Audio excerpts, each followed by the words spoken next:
Good evening, everyone. I'm Bill Goodman, the Executive Director at Kentucky Humanities, and on behalf of Kentucky Humanities, Chris Cathers, the Executive Director of the Kentucky Arts Council, who's with us tonight in the back of the room, and the Paul Sawyer Library. I want to welcome all of you to this remembering the poems of Frederick Smock.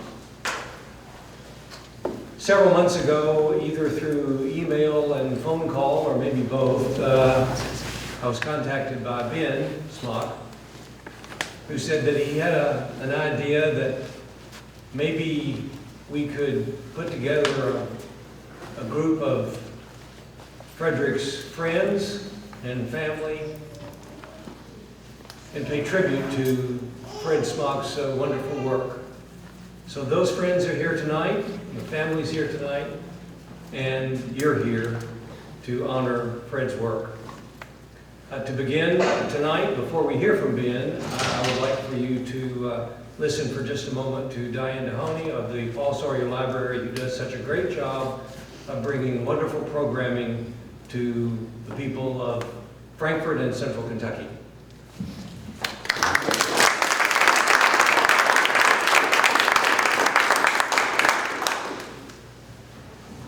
Again, thank you all for being here tonight. On behalf of the library, we appreciate you being here with us to fellowship tonight and to remember Fred Smock and his immense talent and career.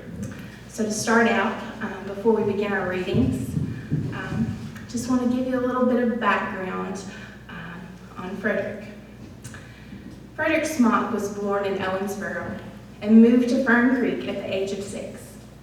After graduating from Seneca High School in Louisville, he earned degrees from Georgetown College and the University of Louisville.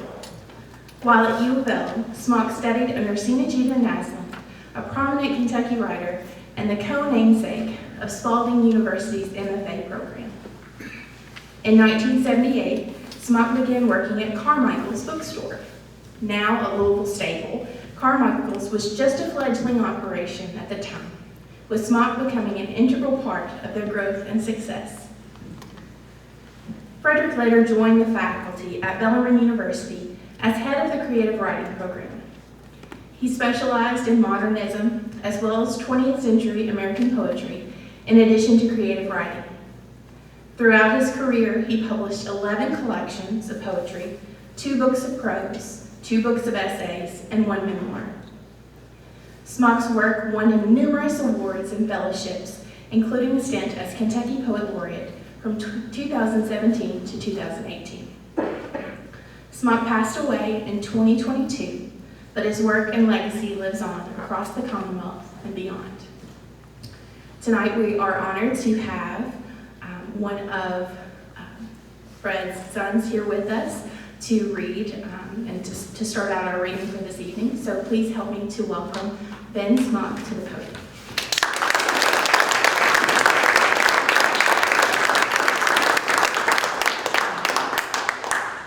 All right, welcome everyone. I'm Ben. I'm my dad's younger son, and Sam, the old guy, is here with me. And it's his birthday today, so happy birthday to my brother Sam. You know, I have to give thanks to Diane and to Bill, and for those of you who know Marta Veranda Straub, Marta was the one who actually suggested that I contact Bill because, you know, after our dad's passing, Sam and I were thinking of what we could do to celebrate him and his writing, and, you know, he didn't want a service of any kind. We're just disregarding some of those wishes for sure. But you know, we wanted to create a space where we could remember his works, we could celebrate things that nobody has read yet, and that's really what the genesis of today was. So thanks to all involved for helping make it happen. And I'm going to try and channel my inner dad and be very mindful of the passage of time and not take too much of it while I'm up here, because there are some wonderful writers and readers that are here with us today, and I want to make sure that we mostly hear from them. And I just want to start off with a few of my selections that I wanted to read today. So what we're doing is a few of us are going to read some of our favorite works of his, and then there's an unpublished book of poems that we're going to read in order as well. But first are those that are some of our favorites, and it's hard to choose. And some of the folks that are reading tonight were expressing what they were going to read, so it helped me figure out what I wanted to read. And I have two selections that came to mind. The first is from his memoir, This Meadow in Time, a Provence Journal. And he wrote this shortly after our family and a good family friends of ours, the Greens, took a trip to France. Sam, I think I was 6, you must have been like 9, something like that. Crazy fun, some funny stories as part of it. And I'm gonna read the epilogue because I think it really exemplifies how happy he was at that time to be in France. He's a full-on Francophile, so you can just really kind of see that coming through in this epilogue. So I'm gonna read that first. So This Meadow in Time epilogue. That last night, while the others slumbered, I was feeling a peculiar yet pleasant insomnia. I turned the small desk around into the window niche of the hotel room, looking out over the fountain of Poseidon in the square below, and sat up making some notes in my journal. There was light enough to write by coming in off the street and a warm breeze through the curtains. Bands of revelers passed below, an antic murmuring. Taxicabs and mopeds sped up and down the Boulevard Masséna under the crowned heads of the palms. In the serene hills beyond, lamplight flickered like so many stars. These are the same hills where To Catch a Thief was filmed in 1954, my birth year. I am certain that an umbilical connection exists, for I have always wanted to be a reformed jewel thief. It's only the apprenticeship which prevents me. Perhaps this was keeping me awake, visiting a dreamed-of place in the flesh. I felt a sort of déjà vu, and also a sudden nostalgia, even for this small, unquiet hotel room. 4 walls, plain, virtuous, adorned with only the patina of the ages. Home to sailors, widows, jugglers, thieves, lesser saints, runaways, clerks. The ceiling dark with the residue of dreams, dust and ash collected in the looking glass. The bed sagged after centuries of love, my bare feet echoing on the floor, for I too lived many lives here. That's the first one. If you haven't read this book, pick it up. It's one of those, although not a Larkspur book, sorry Greg. It's not as beautiful, but it's still pretty cool. The second poem the first poem, the second reading, is from The Bounteous World. And this one is called Camera Obscura.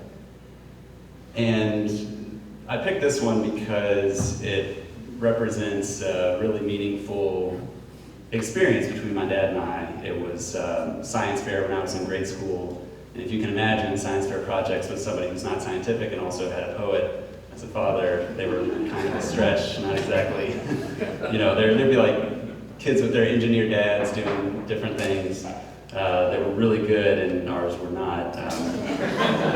So we were at a U of L game, we were having a great time, and this idea came to us somehow. I don't remember how, somebody must have told us, but anyways, this is about that project. Camera Obscura. Other boys built centrifuges, stone polishers, water wheels. My boy chose a camera obscura for the fall term science fair. He crawled under a blanket with pencil, paper, pinhole, and doodled what he saw in his eye's mind. Lunar seas, a subtlety of shadows in the ferocity of a September sun. When he emerged, blinking, he held the moon in his palm, an ancient medallion also worn by Aristotle and Anthemius of Tralles. Do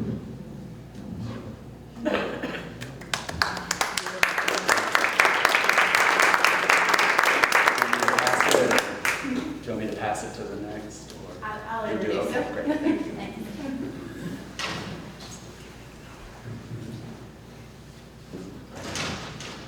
Thank you so much, Ben.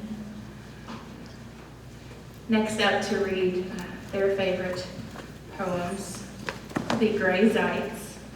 Gray is the owner and operator of Monterey, Kentucky's Larkspur Press. For nearly 50 years, he's created beautiful handmade books and broadsides featuring Kentucky's most acclaimed writers. And correct me if I'm wrong, Gray, but among Larkspur's publications were some of the first books published by Frederick Smock. Is that right? That's right. Okay. All right. So we're very honored to have Gray here to read tonight. Please help me welcome to the podium.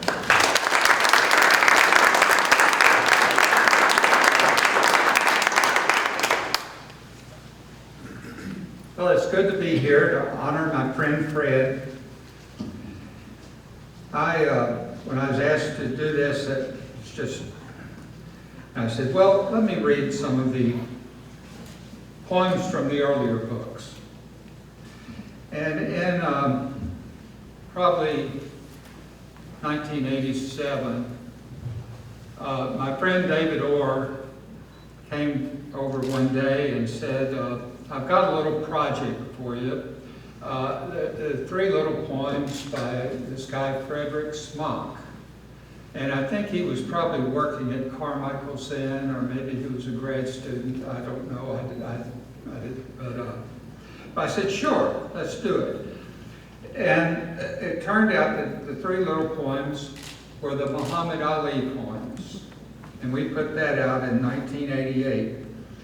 And later on, when we published another one of his books, Garden Court, he had rewritten one of those little poems and added a 4th. And I'm going to read all of these 4 Muhammad Ali poems. And I'll also read a few poems from 12 poems published in 1991, Garden Court in 97, and The Good Life in 2000.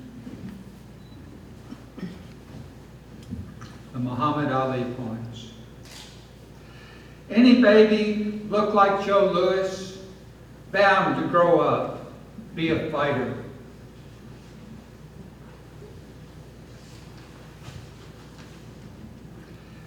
My father used to work in Cassius Clay's corner.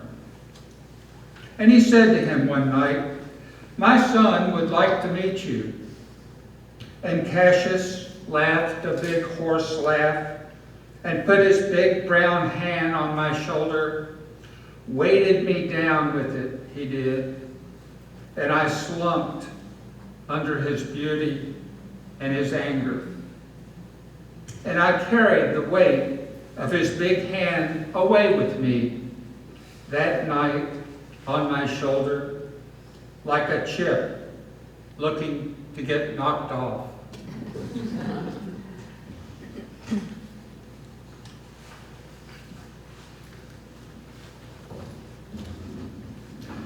The end point of all cultural drift is that hut on a grassy plain, whose sole ointment is a newsprint photograph of Muhammad Ali, and whose inhabitants do not know whence he came, but that his face makes them happy.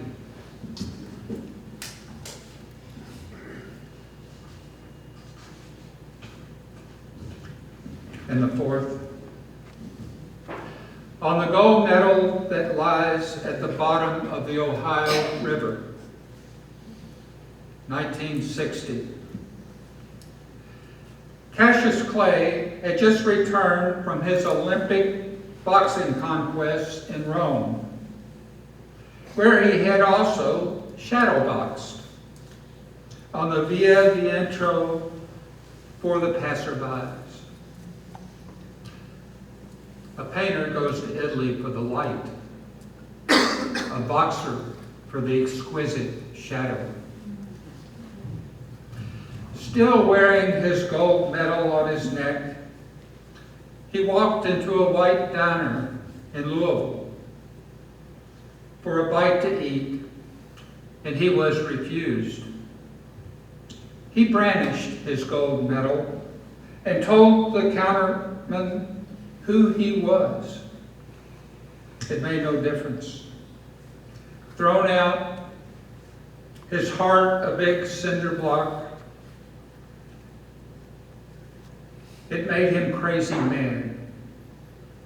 He wandered up onto the 2nd Street Bridge, and he threw his gold medal into the muddy Ohio River.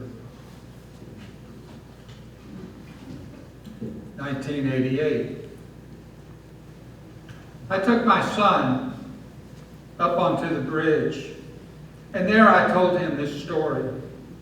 It's a famous story locally.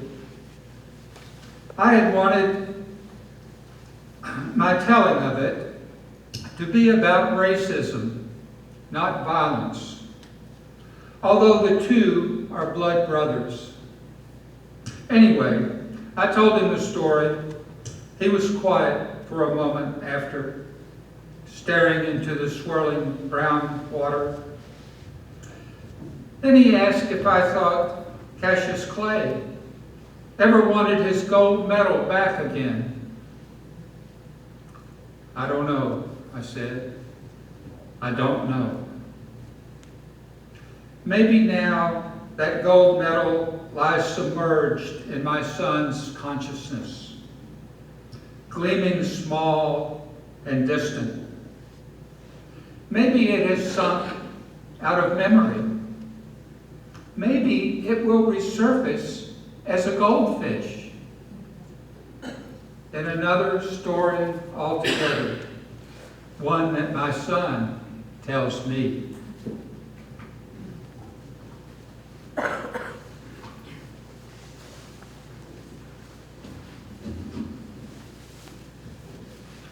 The Emperor Puyi departs the Forbidden City, passing on his way a gardener. Says the gardener to his hoe, I envy the emperor his tinted bifocals.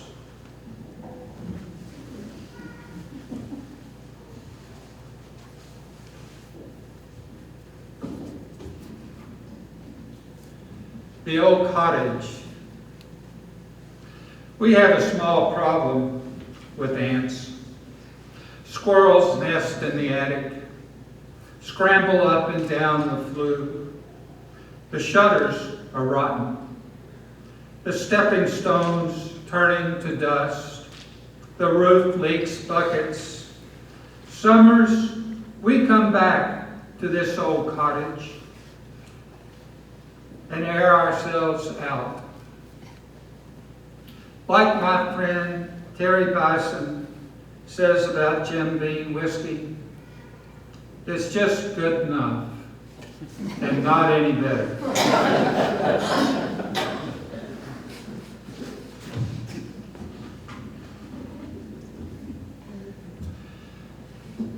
Now, at one time, when you came to Monterey from Frankfurt, you would pass through a small community named Swallowville. And I remember Fred coming out one time, and he was very impressed with the little community of Swallowville. And the next thing I knew, there was this poem called Swallowville.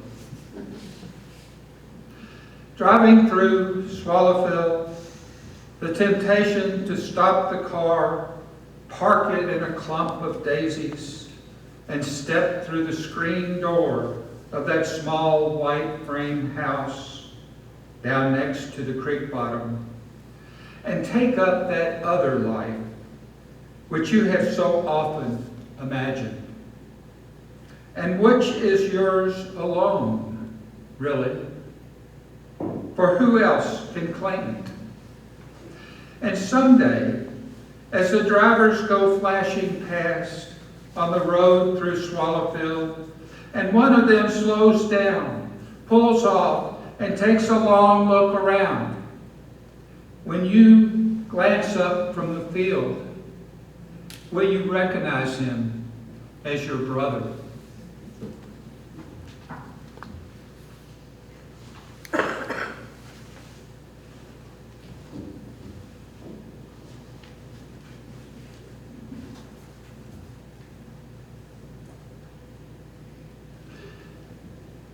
Mojo, untranslatable, except perhaps as Pobir, power, mysterious, and sexual like the pull of the moon.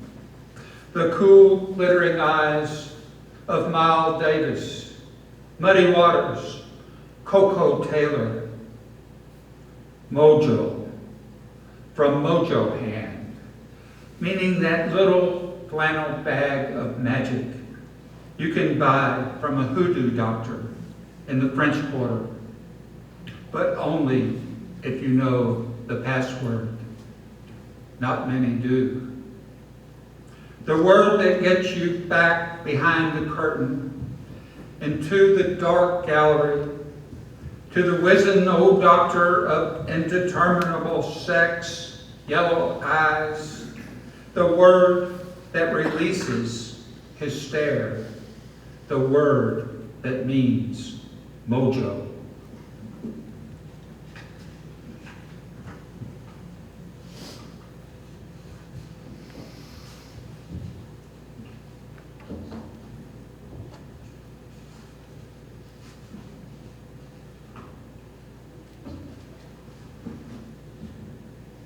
In Isa's kitchen, a tiny insect crosses one corner of the kitchen floor. On the black tiles, he loses me, then reappears on the white tiles, hurrying toward what immediate destiny? I get down on hands and knees to inspect him. So small, to the unaided eye, he possesses no distinguishable parts, yet he exists. A pencil poem, written an invisible light under my stupid, wandering gaze. What of my griefs, if he and I could talk? I am reminded that Isa wrote 1,000 poems about insects. 1,000 poems. And truly, they were just a beginning.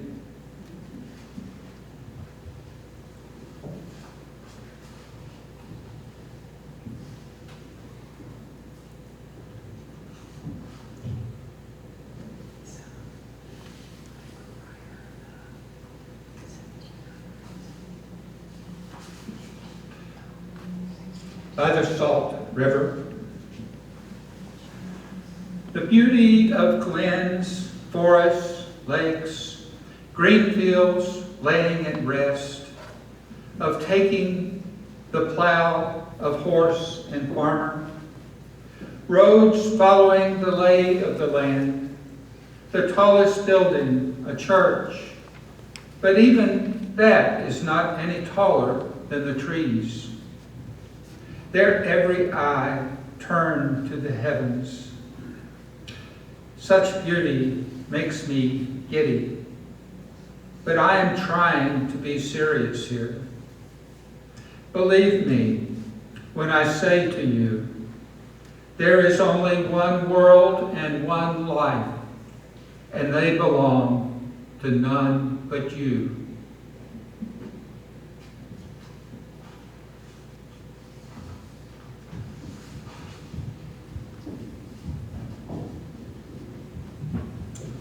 Monsanto. The latest form of intellectual property is the genetically engineered seed, whose plant does not produce seed. So every year you have to buy new seeds from Monsanto. Who owns the information? What's more, the seeds are herbicide-proof, but then they also make the herbicide. They have it both ways. So when the world is about to be destroyed, they will save it. Only it won't be called the world anymore. And you, who does not subscribe, what will you be called?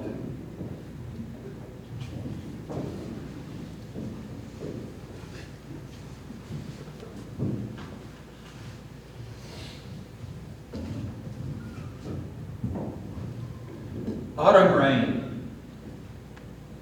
My beloved wraps up in an old sweater, goes out along the footpath that winds just below the ridge toward the blackened forest. I'm cooking a vegetable stew, tossing in all the leftovers. It is early yet, but I switch on the lamp in the front window to bring her home through the dusk. And when she returns, she is bright with rain, nubby and smiling, wood smoke in her hair, on her skin.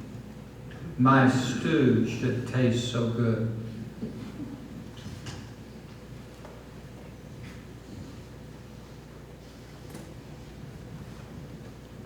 And one more.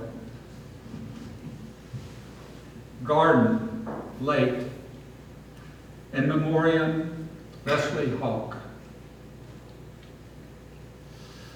Looking out the back window of her cabin, beyond her garden and the pines, the hill falls away to the lake.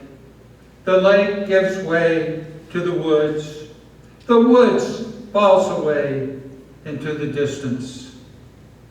The eye is drawn to the long prospect, the artist's far perspective. But I want to call your attention to her garden. The plants in their rows, carefully staked or trellised. Lettuce leafing out, tomatoes ripening in the sun, asparagus rising up out of their dark earthen beds. Notice the garden has no fence, only a gate. Notice the gate is standing open. Thank you.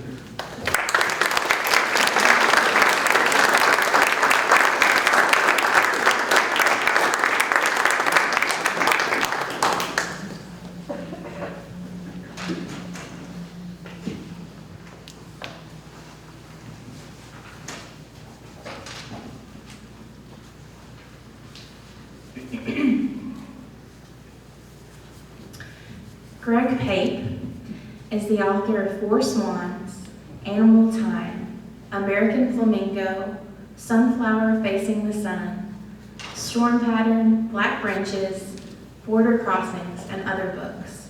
His work has received the Discovery, the Nation Award, 2 National Endowment for the Arts individual fellowships, the Richard Hugo Memorial Poetry Award, the Pushcart Prize, and others. He is Professor Emeritus at the University of Montana and former Montana Poet Laureate. He is also on the faculty of Spalding University's Naslin Mann School of Writing. Please help me to welcome Greg Pape.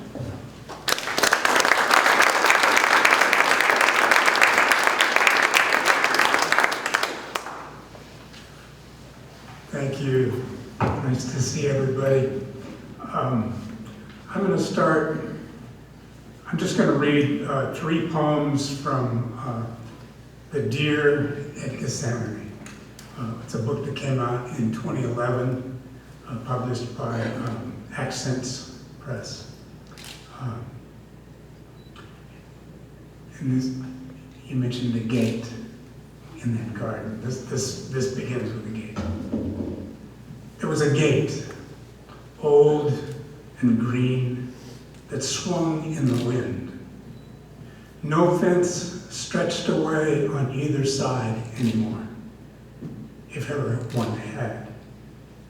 The gate stood alone, open on the meadow, a seamless drift of land. To my eye, the gate organized the whole field of vision. Everything circled around the gate, or radiated out from it, or passed through it. Surely I could never think of crossing that field and not passing through. There was an inevitability to it, and a promise that, after passing through, something remarkable was sure to be revealed on the other side. I had a great time reading Fred's poems, preparing for this. It was great to be in his vision. He has such a gentle and precise way of looking at things.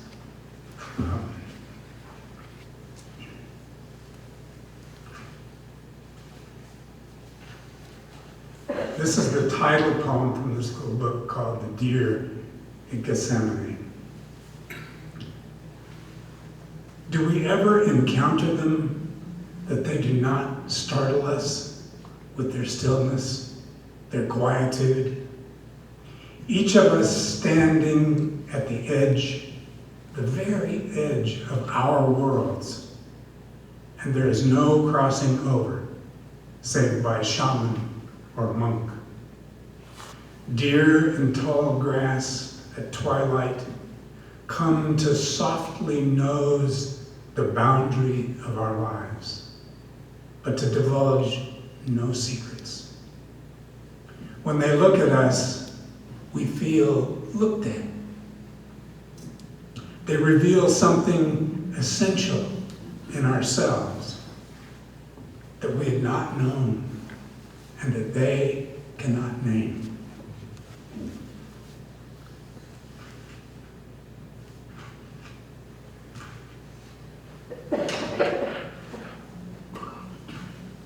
And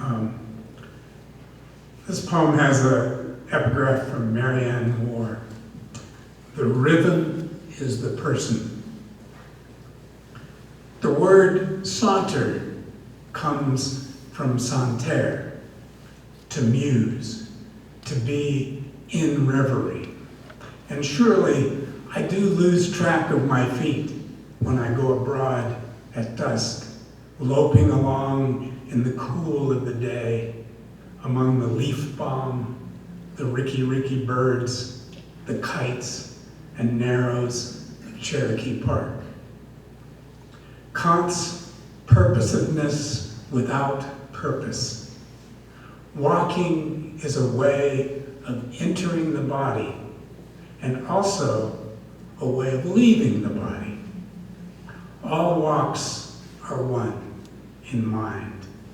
From the sandy square of St. Sulpice, with brown crabby leaves blowing down like Rilke's winter bonnets of fate, to the leonine hills of Sonoma, a treeful of birdsong north of Point Reyes. We're going to read the new poems later. Is that it? Okay. Thank you.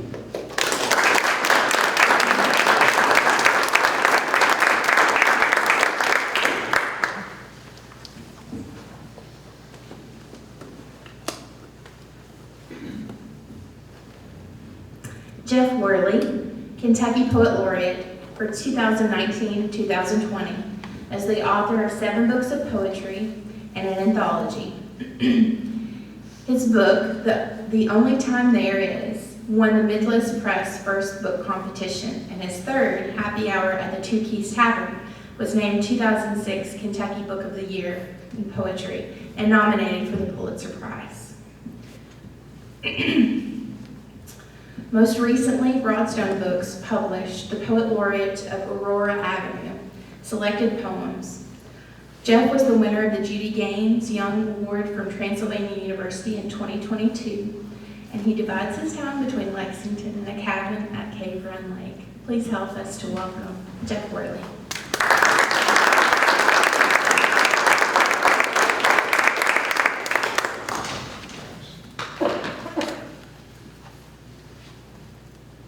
Okay.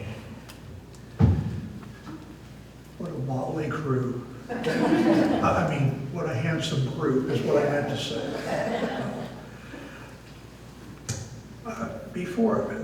First of all, Gray has already read two of the poems that I was going to read.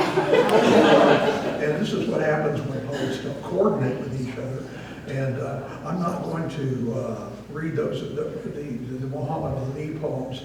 I couldn't do any better than Gray did, so I won't read those. But I do want to start out with my favorite story about Fred, and this comes from 2006, when we used to have the Kentucky Book Fair. Where was that in 2006? It's a large. And the convention center over here? It was at KSU. Oh, was it at KSU then? Okay. Okay. Well, so they had all the poets in the very back of the room, close to the back door. I'm not sure what that symbolism meant exactly. Maybe they thought we might need to make a quick exit. But so there we were, and Fred was one of the poets. Letha Kendrick was there, Marcia Hurlow was there, Richard Taylor, of course, was there. You can't have it without Richard. And Georgella, I'm pretty sure you were there for this. And so what happens is when the bell rings, and I think it's 10 o'clock, 9 o'clock, whatever it is in the morning, people start piling in. And so finally it was time, and we're all lined up dutifully. And so the door flew itself open, and 3 or 4 older women came in. One of them had a walker, and she walked her walker right over to our line, our poet line, and I was on the end.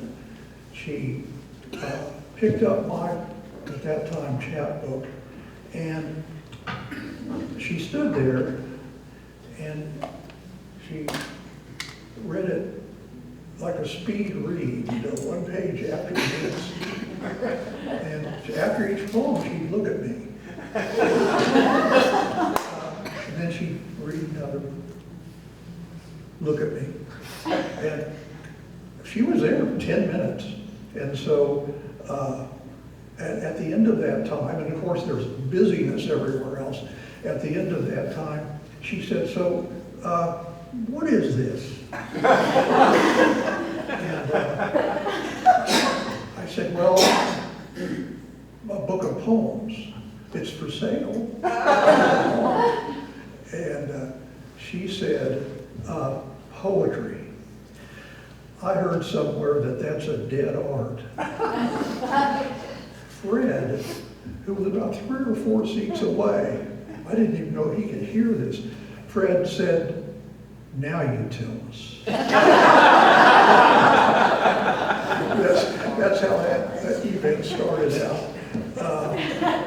And I mean, that was just perfect. I'll read a couple of poems from this anthology that Diane mentioned. 25 Contemporary Poets, published by University Press of Kentucky. You can't miss it in bookstores except Joseph Beth won't carry it. But anyway, other than that, you couldn't. Banana Yellow and so forth. So I won't read the 2 Muhammad Ali poems, which I easily selected for this. But here are a couple of others of Fred's. This one is titled Heron. The blue heron has come to Franklin County. to the topmost branches of a dead cypress beside a pond on my friend Richard Taylor's farm. We hiked up there with the dogs the other day. Even the blind dog came along. We clambered over slave walls through the high grass to the top of the hill. The pond shone like the eye of a cathedral dome, and we gathered around it, almost touching the heavens. There the cypress, her nest big as a sombrero. The valley lay below us, checkered in greens. The palisades of the Elkhorn rose up in the east. The skies led away to far blue horizons. Somewhere out there, heron was unfolding her long, pale wings. We knew because the blind dog kept looking in the same direction. I love that. And I'll read this one other one titled Homeward. Our car stuck deep in a snowbank. We set out walking toward the yellow light of a farmhouse several fields away. We jumped a creek and climbed a fence. In the middle field, a horse approached us, nodding and nodding her slow, sweet head, as if she saw our trouble and what we needed to make it right. We stood in the hot circle of her breath, stroking her long, sleek nose, warming our hands. We breathed in the hay barn scent of her skin. We ran our palms over her withers, a broad, smooth run like a ski trail high on a mountain ridge. The snow we needed to carry us homeward. Thank you, Fred, and thank you all for coming.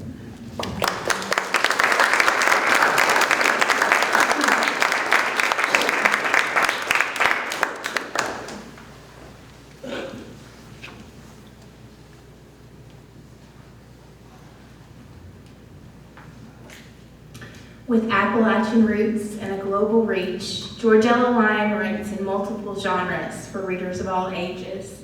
She's published 5 poetry collections, a novel and memoir for adults, novels and poetry for young people, and many children's picture books. Most recently, Back to the Light, Poems, and Time to Fly. Her poem, Where I'm From, has gone around the world as a writing model. She was recently inducted to the Writers Hall of Fame, and she served as Kentucky Poet Laureate from 2015 to 2016. Please welcome Georgella Lyon.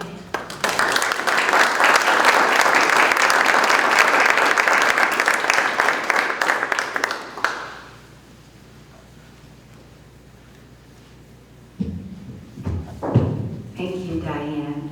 I was going to read that Monsanto poem. I knew this was going to happen, though. I mean, how could it not? I'm going to read from a guest house, and the poem is In a Country Church. I sat and gazed out the back door, left open, as much as listened to the words of the preacher, a kindly, soft-spoken man who wore a farmer's face above his black robes. Cows moved, stately as angels, across that open doorway. Coffin of plenty. I could see a creek bed tufted with cattails, darkness, then sudden bright sunlight, and 3 bare trees like grieving brothers. Did I say it was early spring? The first warm day after a long winter? And the Kentucky landscape was not yet bearded with green. box of paradise. It moved me, dare I say, because it was a doorway, not into the next world, but into this one.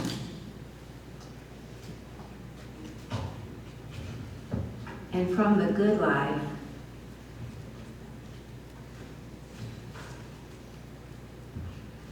a poem for Ruth Stone.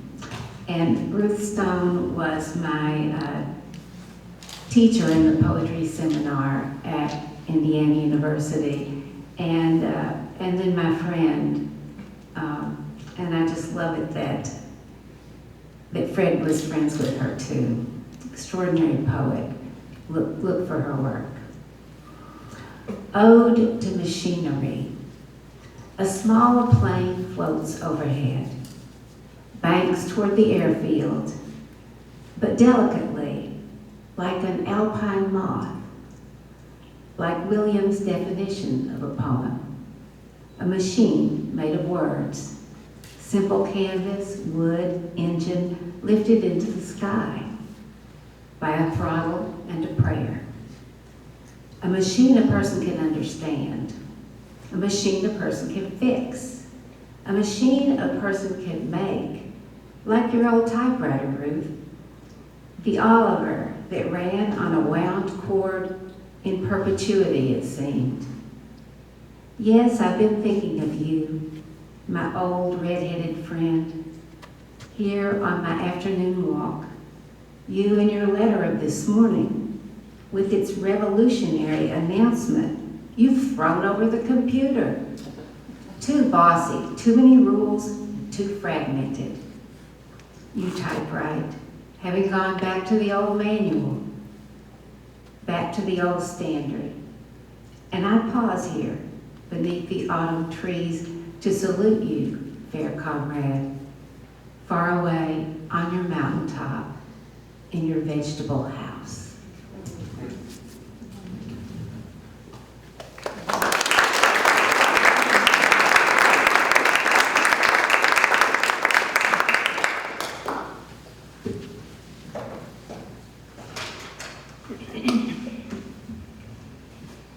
Maureen Moorhead is a poet and retired teacher from the Jefferson County Public Schools and Spalding University's MFA program in creative writing. She's published 6 books, 4 with Kentucky's Larkspur Press. For many years, she's been interested in how literature and health intersect. To that end, she's conducted several workshops with U of L healthcare professionals, examining how poetry impacts the wellness and understanding of those both giving and receiving care. She served as Kentucky's Poet Laureate 2011 through 2012. Please welcome Maureen Moorhead.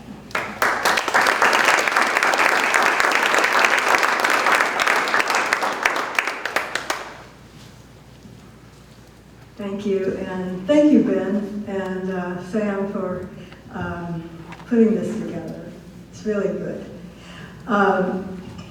Okay, so I was going to read the Muhammad Ali poems, but I couldn't find the book. So, and I have the little one, you know, it might have been the first poems I read of Fred. But we, our paths crossed throughout the years. First as graduate assistants at U of L, probably in the late 70s. Then he published one of my poems in The American Voice. One time he wrote me a little note saying he saw one of my books in a New York bookstore, which was pretty awesome. And then we did actually the very last reading at Holly Cook. So just different ways at different times. But then my son had him at Bellarmine, and has always said what a wonderful relationship that he had, and how he learned so much about writing in Fred's class. And Fred really did encourage my son to write. He wrote a lot in college. I knew when he got to Bellarmine he was going to be writing about Thomas Burton in one way or the other. And these poems that I'm going to read are based in Gethsemane, and I like them both so much. Two poems. The first one is Sonnet in the Manner of St. John of the Cross. A friend has taken it into his head that he must sleep out of doors these days, no matter the weather. He has a lean-to in the woods and a blanket, and every evening after Vespers, he heads out into the fields toward his penance. What is more, my friend is a cantor, and every morning, no matter the weather, his voice is healthy and clear, his cheeks red and ruddy, his beard robust, and his eyes shining. I make note of his shoes, well worn in the manner of Christ, and his robes dark and coarse in the manner of St. Francis. I can imagine that the animals of the fields attend his dreams, and that his angels especially amaze the birds. And the second one in that little series, Vespers at St. Meinrad Abbey. Brothers in their black robes go chanting the psalms, the more helpful psalms, this New Year's Eve.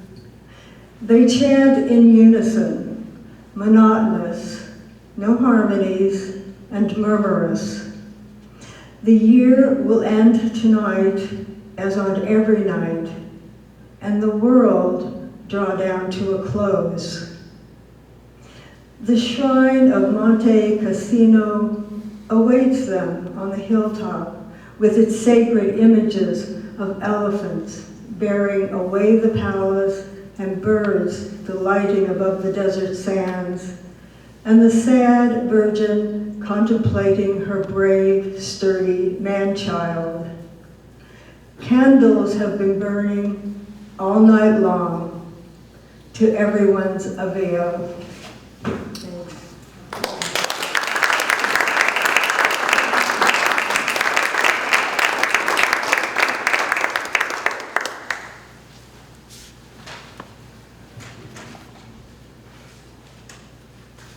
To finish out this first round of favorites, we welcome Richard Taylor. Richard is the author of numerous collections of poetry, 2 historical novels, and several books relating to Kentucky history, including Elkhorn, Evolution of a Kentucky Landmark. He was Poet Laureate from 1999 to 2000. And his publication awards include, among others, the Thomas D. Clark Medallion. He taught at Kentucky State University until retiring in 2008 and recently retired from Transylvania after 14 years as Keenan visiting writer. Richard is co-owner of Poor Richard's Books right here in Frankfort, Kentucky. And he was recently inducted earlier this year into the Kentucky Writers Hall of Fame. Please welcome Richard Taylor.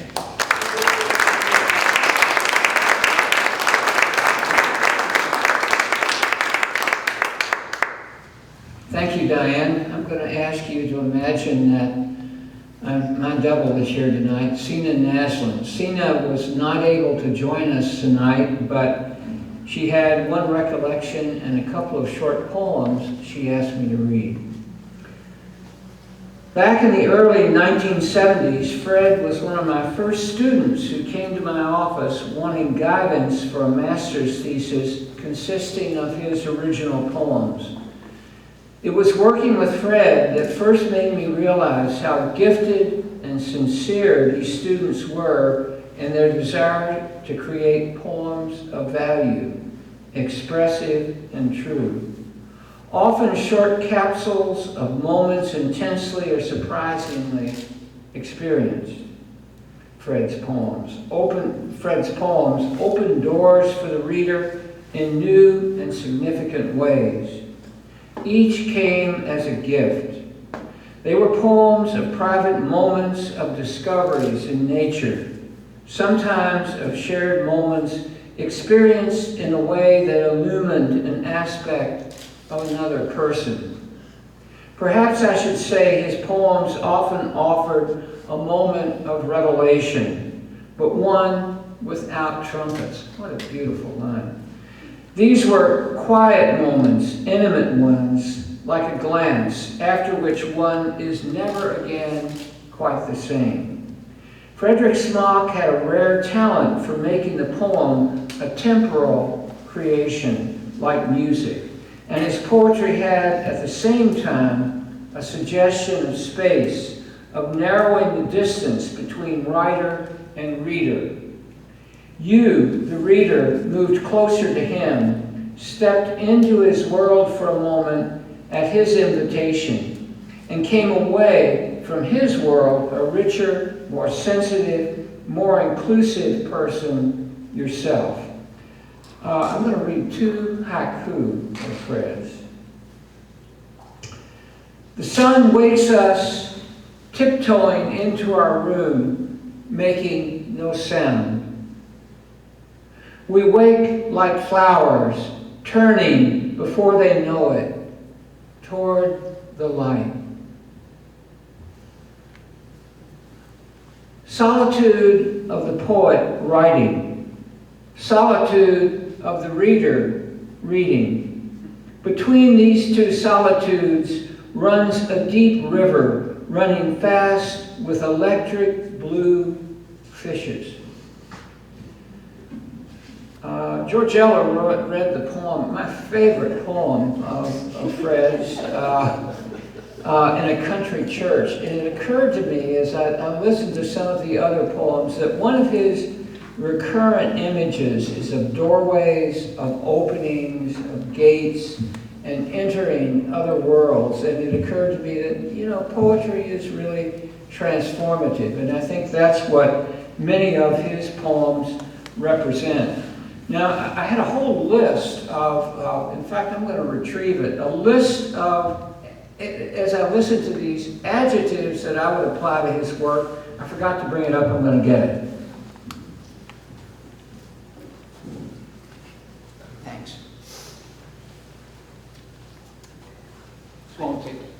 This won't take long. The time it would take to read in a country church.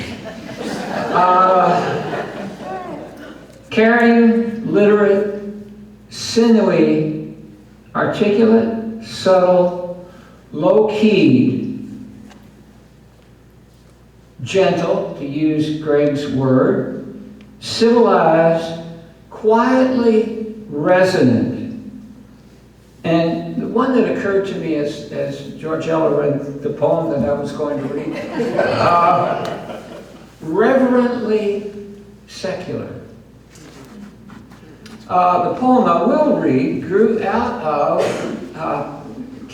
Fred wrote it for my daughter, Julia, when she was 10 years of age. And I'd forgotten about that poem, frankly, and I was going through some things maybe 6 months ago. And I discovered this poem, it was beautiful, and she reminded me today that it came from a wood engraving that we did at the wood engraving workshop, in which she was, it was from a photograph, I guess it was actually a sketch of her at a swimming pool. She had a baseball cap and she was looking sideways, and Fred, I think, he knew Julia, he saw that image, and he wrote this poem, Portrait of Julia, 10. She sits on the edge of a pool wearing a bikini, gazing at the water, seemingly lost in thought. The day is cloudy, with a light breeze from the west, but I know what you are thinking. No poem and no painting equals 5 minutes in a schoolgirl's life. Already she has Sappho's eyes. In time, the sea will rise in her and she will shine. One other thing I want to say about Fred, I don't have the stories to match the stories we've already heard, but Fred, I can remember having a conversation with one time, and he said, do you know what the subject of all poems is? And of course I didn't. And he said, the subject of every poem is language. And I know in reading poems, I look at that, not just the substance of what is being said, but the constituents of the line, the poem itself. That it's an interesting way to think about poems. Every poem is ultimately about language, and Fred knew that to the nth degree and practiced it. It's an honor to be here in, I think, his presence. Thank you. Pleasantly surprised that folks picked the same poems to go over to. I had a feeling that might happen. So these are unpublished poems, so new to most, which is really cool. And I know those of you who are planning to read these, I guess, we can, if you just want to come up, we can read them in order. Georgiella had the thought to, just kind of read them in order, just sequentially. Each of us are going to read 2 to 3, and if you all want to go ahead and do that. I don't have the sheet that had the order of folks, but I think we can all figure it out pretty easily. So if you all want to come up, maybe, go ahead and get started. You want us to come up now? Yeah, come on Or up. just in order? Oh, well, I don't know. Oh, there it is, okay. We got it. Well, we'll just go in order. So yeah, I'll just get started and then we'll go in order. Sorry for making this awkward. I'm new to this. So the book is entitled The Sweetness of Doing Nothing. And this came about a few years ago. I was having dinner with him and he was asking about, or we were just talking about, what he had planned for the summer. And this particular summer, I don't think he had any classes, so I asked him what he was going to do, and just said, well, I'm just going to read and write and drink some wine, which sounded pretty nice. And I remembered this phrase. I was like, well, I've heard something recently that's the sweetness of doing nothing. Just, could be cool. Maybe you should write about that. And here we go. So, the sweetness of doing nothing. It starts with a quote from Whitman. I think I will do nothing for a while, but listen.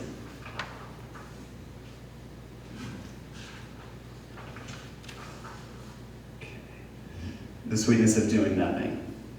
In the blue light of first dawn, the pear blossoms are slow to wake. They bloom quietly around us, encircling our balcony with a white perfume. The trees bathe us in a mild green light, and wrens sing duet among the leaves.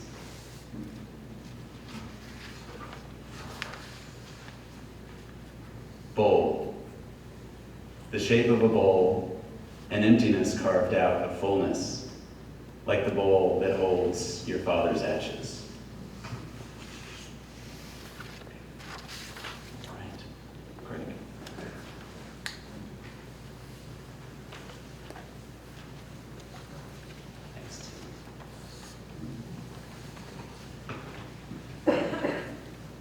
Canopy. A red bird flickers past the open window.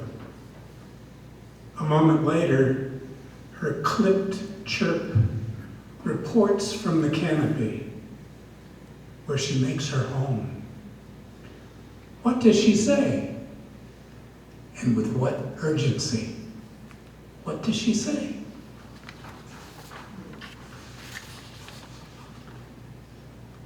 Talipo.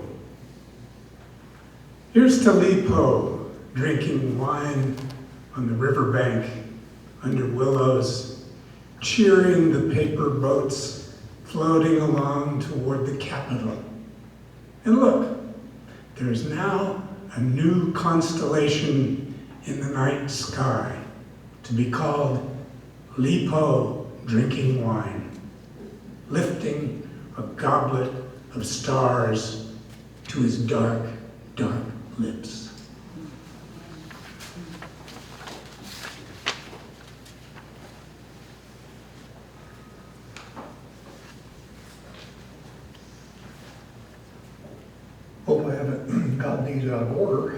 But this is a poem titled Blood Moon. A blood moon in the east-facing window rises slowly through the late hours. The lush trees, orange and blue, and white like bone. Between the clouds and the occasional satellite, stars brighten, then fade as you fall asleep on my shoulder. Query.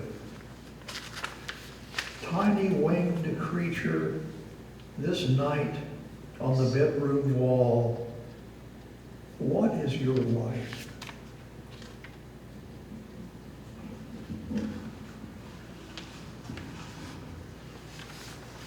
Next.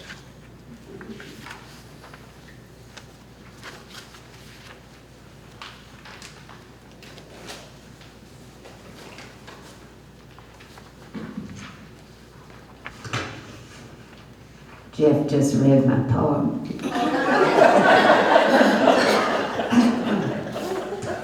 So I'll read the one he didn't read.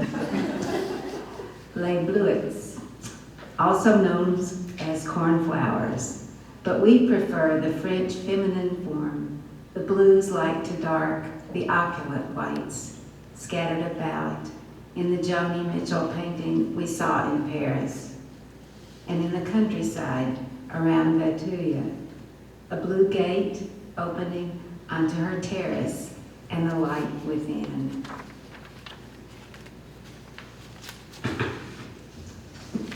Rain. Stepping out in the morning, there's a sweetness to the air, scythed grass and honeysuckle, before the heat rises. The skies are pink, which means storms later.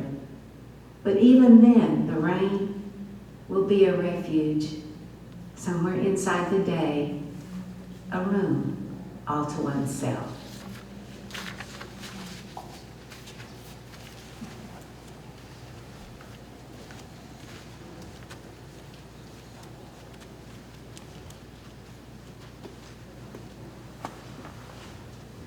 Rappahannock.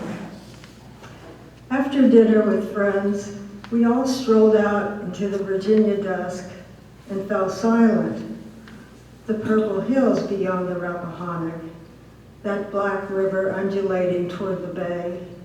Stars emerged blinking in the velvet night, and light from the cottage suffused the lawn. Perhaps it was the wine, or perhaps not, that so gentled the evening and called us to be still. The air was alive with trillion, wake robin, bloodroot and bergamot, bluebells and milkweed. Even the dogs took a knee and said nothing, at least not to us.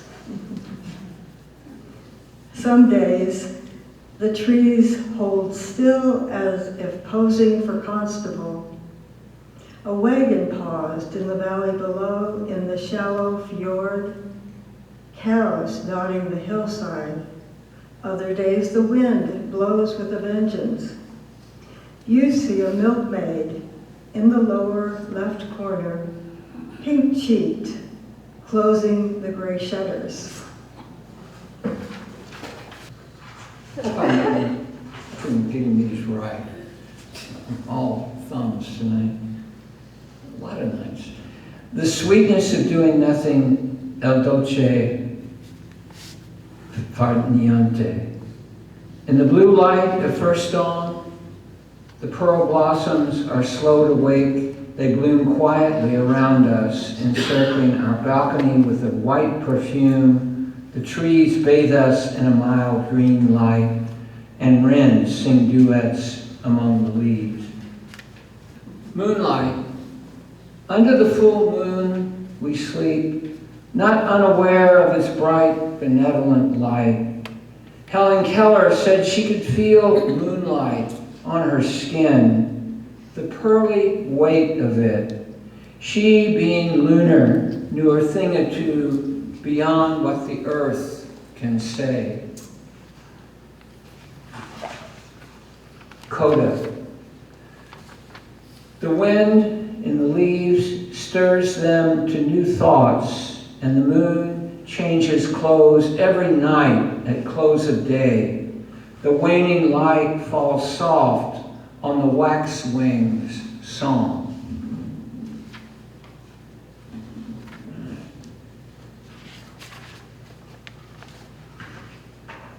Nocturne on Mahler's Ninth Symphony.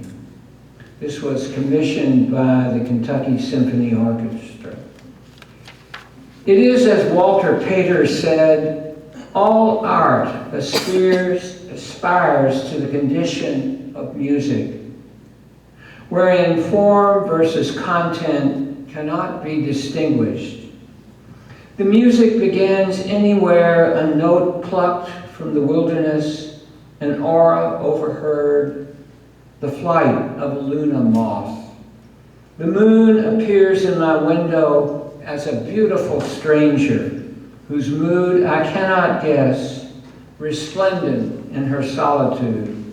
The beer gardens of Vienna are no less lovely than the Tuileries, but their shadows are deeper and not as forgiving.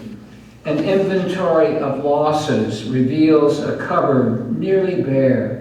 Sorrow casts a blue shadow. Comes the hour of the mouse. Clouds drift with the night sky. Jacaranda blossoms in the darkness. The heavens align and move counterclockwise. Thank you very much.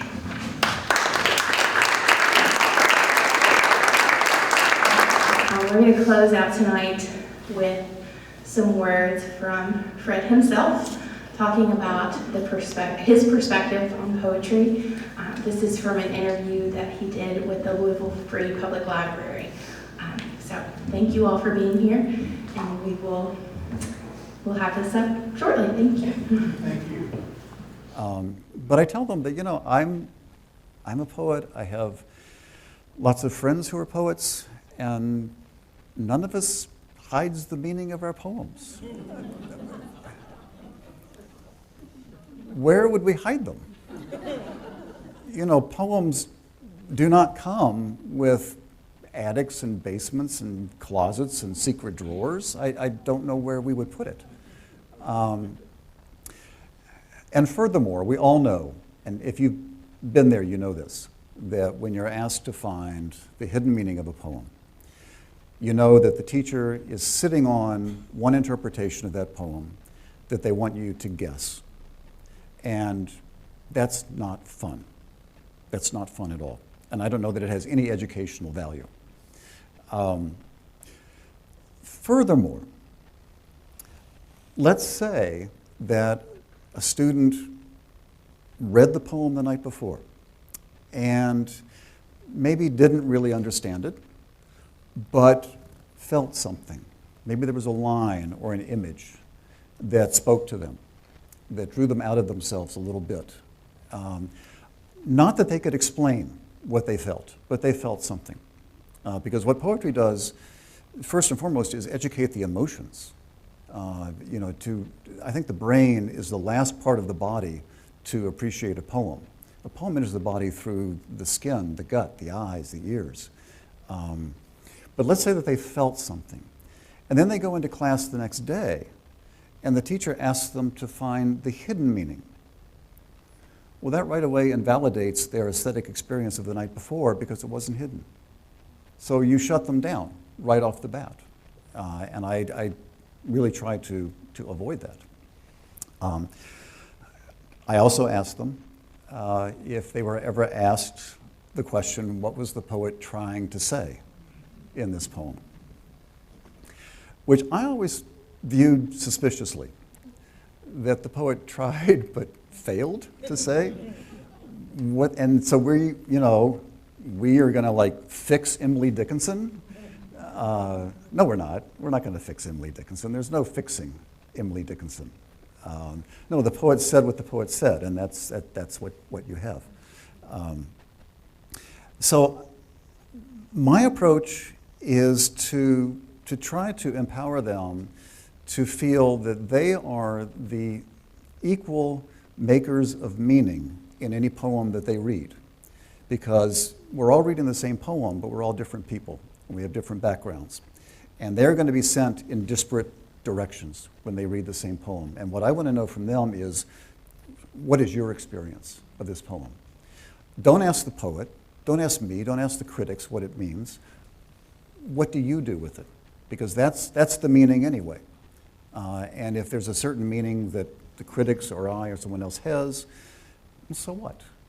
That's not going to mean what it can mean personally to them.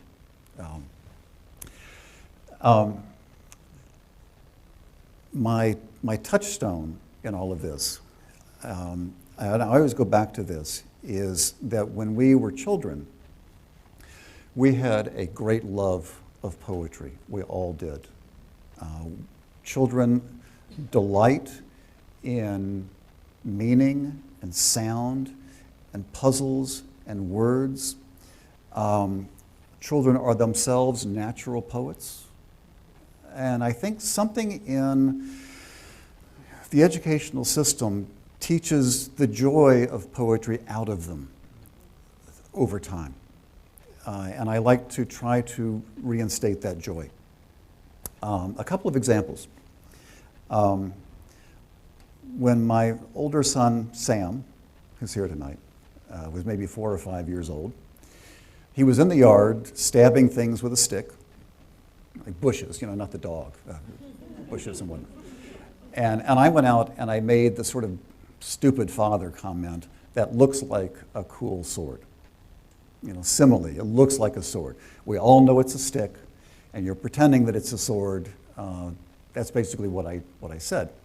Well, he stopped what he was doing and looked at me with his gray-green eyes, and he said, "It is a sword."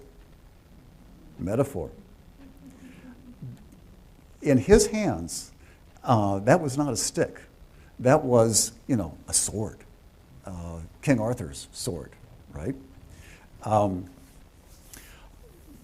When I think it was Sam who was in the 4th grade, and I went in one day to do poetry day with the class. And I had an idea. I went to the grocery store and I bought a sack of fruits and vegetables. The strangest fruits and vegetables I could find, hoping that they were things they hadn't seen before, like okra, ugly fruit, a lot of coconut, whatever. And they each got to pick one, pick a fruit or vegetable and play with it, cut it open, taste it, whatever. And then I asked them a series of questions that I wanted them to answer in the voice of the fruit or vegetable they had chosen. Use their imaginations, Who is broccoli's best friend? Well, you have to think about that a little bit. Where does spinach go on vacation, right? There's a series of questions that I asked them. And I still remember the girl who picked the coconut. There wasn't a lot she could do with it. There weren't any rocks there to smash it open on. She could feel it, the hair on the outside. She could shake it and hear the milk inside. And I still remember what she wrote in response to the last question, which was, where do you go on vacation? Speaking in the voice of the coconut, she wrote, I never have to go on vacation because I carry the waves inside me.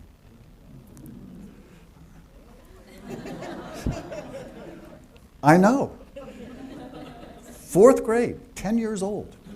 And that was the line she came up with. And what I was really gratified with was that every kid in the room, all the other 10-year-olds, they did the same thing you just did. They all went, oh, they got it right away.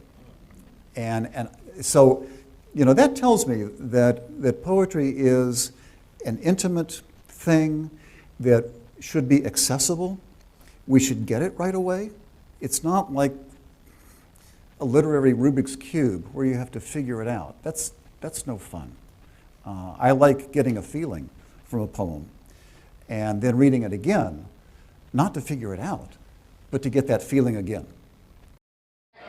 Well, that's it. We just wanted to end with some words from Dad, and thought as perpetual teacher that this might be a cool message to leave us with, and some funny stories of older brother for sure, which is great. This video is online. If you want to watch the whole thing, I know some of you were worried we'd be watching another hour-long video. To everybody who came, thank you. To the friends, colleagues, writers in the room that participated today, a special thank you. You meant the world to my dad in so many different ways, so I'm so glad that you all could be here to celebrate him and his work, and I know that this would mean the world to him. It certainly means a lot to my brother and me, so thank you all for being here, and have a great night.